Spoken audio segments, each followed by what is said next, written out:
Bonjour, dans cette capsule, nous allons parler de l'algorithme de l'horloge, aussi appelé algorithme seconde chance. Donc, cet algorithme-là, c'est une approximation de l'algorithme LRU.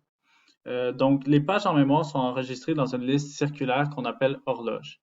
Maintenant, si c'est pas clair pour vous ce que c'est une liste circulaire, pensez à ce qu'on a vu quand on parlait du problème du producteur-consommateur. En fait, on avait un producteur, un consommateur qui faisait lecture et écriture dans un tampon circulaire. Puis si on se souvient bien, comment est-ce qu'on se promenait dans ce tampon-là, c'est qu'on faisait toujours l'index i plus 1 modulo la taille. Donc, supposons un buffer dont la taille est 10. On se promenait de 0, 1, 2, 3, 4, 5, 6, 7, 8, 9. Après ça, on arrive à 10 modulo 10. Donc, on arrive à 0, 1, 2, 3, 4, 5, 6, 7, 8, 9, 0, 1, 2, 3, 4, 5, 6, 7, 8, 9, 0. Donc, on se promène comme ça de façon circulaire dans le tampon. On place un indicateur sur la page la plus ancienne. Puis, pour chaque page, on a un bit de référence R. Dès qu'on voit qu'une page est référencée, donc dès qu'on utilise une page, on va placer son bit R à 1. Donc, on va assigner le bit R à 1.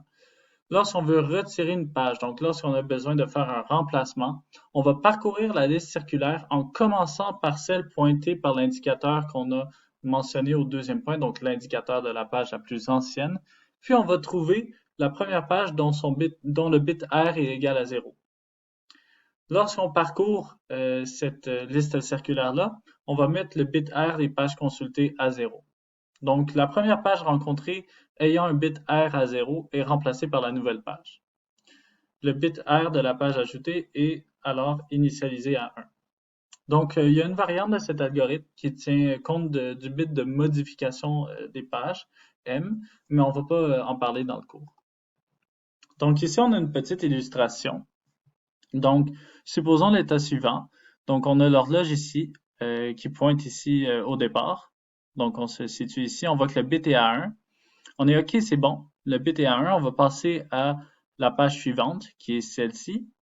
Étant donné qu'on vient de changer de place d'une page qui a le bit de référence à 1, on le met à 0, comme on voit ici. Ah, OK. On s'est déplacé à la deuxième page. On voit que le bit de référence est toujours à 1.